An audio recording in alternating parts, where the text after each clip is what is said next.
नमस्ते। भाषा क्या है? उसके अर्थ एवं स्वरूप पर प्रकाश डालिए। भाषा अर्थ एवं स्वरूप। भाषा संस्कृत भाषा का शब्द है जिसकी उत्पत्ति भाष धातु से हुई है, जिसका सामान्य अर्थ है बोलना, कहना या व्यक्त करना। लेकिन यह बोलना, कहना या व्यक्त करना केवल मनुष्य के मुख से उच्चारित ध्वनियों के लिए ही प्रयुक्त होता है, किसी पशु पक्षी आदि के मुख से उच्चारित ध्वनि के लिए नहीं। इस अर्थ में भाषा मनुष्य के भाव और विचारों की अभिव्यक्ति का सशक्त माध्यम है।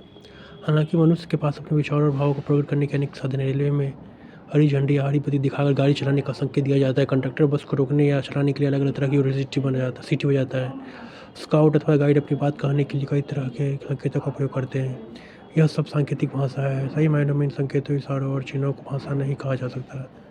भाषा तो भाव और विचार प्रकट करने वाले उन ध्वनि संकेतों को कहते हैं जो मानव मुख से उच्चारित होते हुए हों। परिभाषा। भाषा का अर्थ जान लेने के पश्चात उसका स्वरूप समझने से पूर्व विभिन्न विद्वानों द्वारा भाषा को दी गई परिभाषा पर विचार करना आवश्यक है। ये विभिन्न विद्वानों द्वारा दी गई परिभाषा की व्याख्या पर एक दृष्टि डालते हैं। महर्षि पतंजलि के अनुसार भाषा वह व्यापार है जिससे हम वर्णनात्मक या व्यक्त शब्दों द्वारा अपने विचारों को प्रकट करते हैं।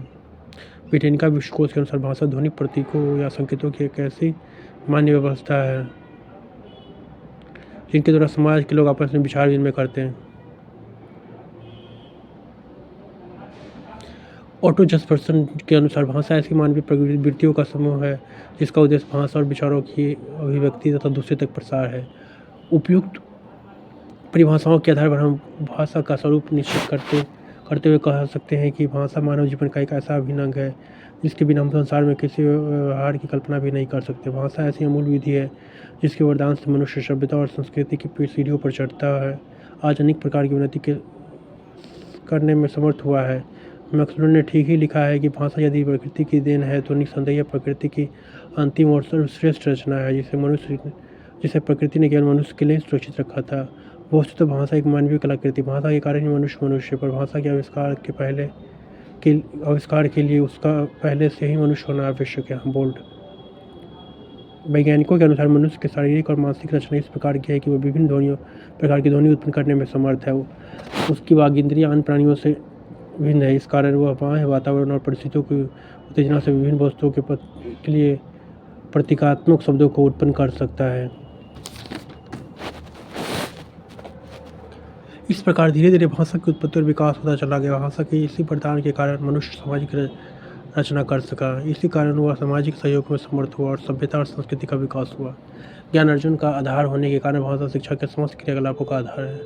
उसके बिना हम शिक्षा के किसी क्रियाकलाप की कल्पना भी नहीं कर सकते। भाषा शिक्षण का सबसे बड़ा महत्व इस बात में है कि हम भाषा के स्वरूप को निम्नलिखित संकल्पनाओं के द्वारा विस्तारपूर्वक समझ सकते हैं। संप्रेषण का साधन। सामान्य दृष्टि से यह बात सही है कि भाषा के माध्यम से हम अपने विचारों, भावों, इच्छाओं और आकांक्षाओं को दूसरे पर प्रकट करते हैं और दूसरे व्यक्ति द्वारा व्यक्त भावों, विचारों और इच्छाओं को ग्रहण करते हैं।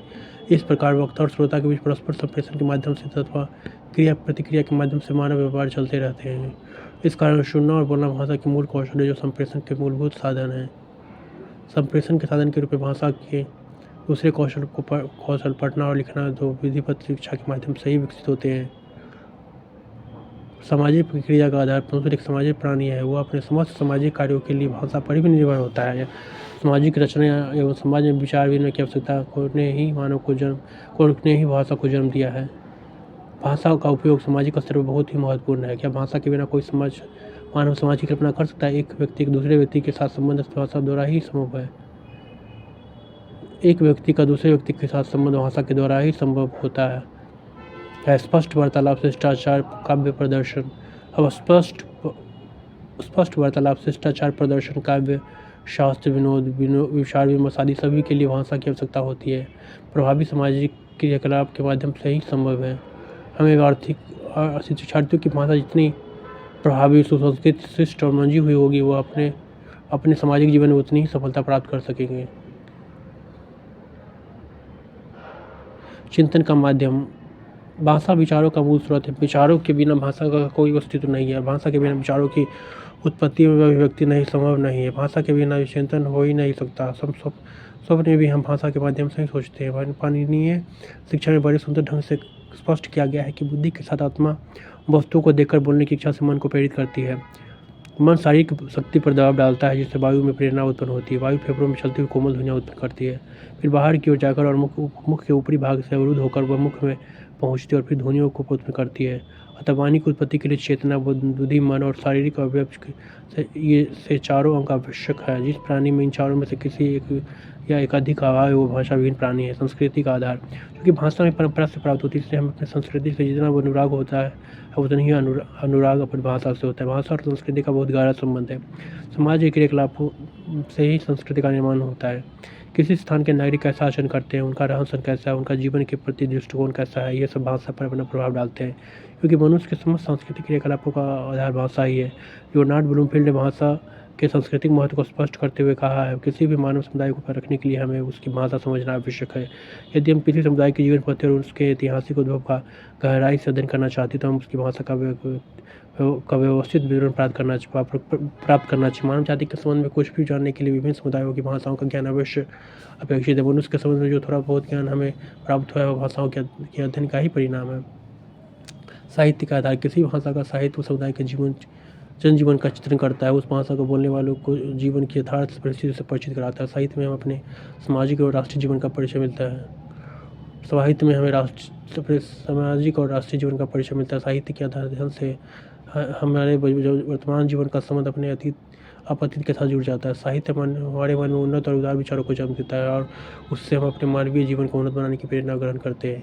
हिंदी भाषा में सारा भक्तिकालीन काव्य साहित्य, कबीर, तुलसी आदि, मीरा आदि कवि और संतों के हृदय से निकलते हुए वो वचनामृत है, जिनका पान करके हम आज भी धन्य उठते हैं।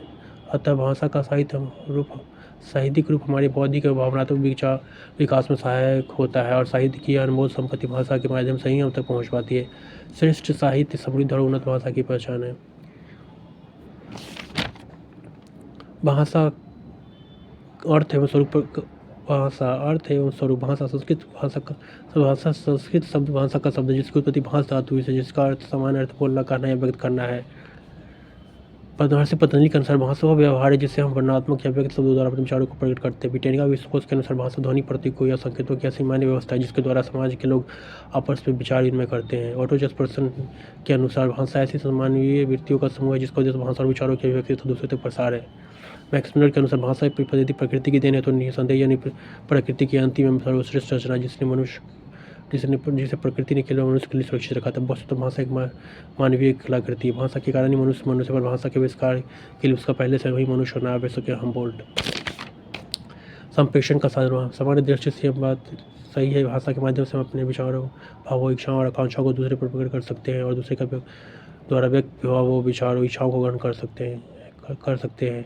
सामाजिक प्रक्रिया का, मनुष्य के सामाजिक प्राणी को अपने समस्त सामाजिक कार्यों के लिए भाषा पर निर्भर होता है। चिंतन का माध्यम, भाषा विचारों का मूल स्रोत है। विचारों के बिना भाषा का कोई अस्तित्व नहीं और भाषा के बिना विचारों की उत्पत्ति और अभिव्यक्ति संभव नहीं। पाणिनि के अनुसार बुद्धि के साथ आत्मा वस्तुओं को देखकर बोलने की इच्छा मन को प्रेरित करती है। मन शारीरिक शक्ति पर दबाव डालता है जिससे वायु में प्रेरणा उत्पन्न होती है। वायु फेफड़ों में चलती कोमल ध्वनि उत्पन्न करती है। संस्कृति का आधार, चूँकि भाषा में परंपरा से प्राप्त होती है इसलिए हम अपनी संस्कृति से जितना अनुराग होता है उतना ही अनुराग अपनी भाषा से होता है। किसी भी लियोनार्ड ब्लूमफील्ड के अनुसार किसी भी मानव समुदाय को परखने के लिए हमें उसकी भाषा समझना आवश्यक है।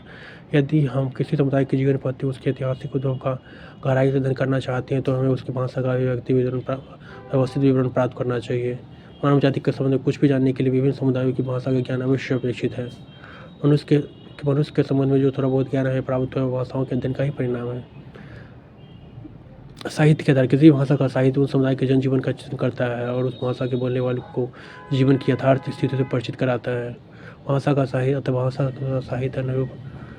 साहित्यिक रूप हमारे बौद्धिक एवं भावनात्मक विकास में सहायक होता है और साहित्य की अनमोल संपत्ति भाषा के माध्यम से हम तक पहुँच पाती है।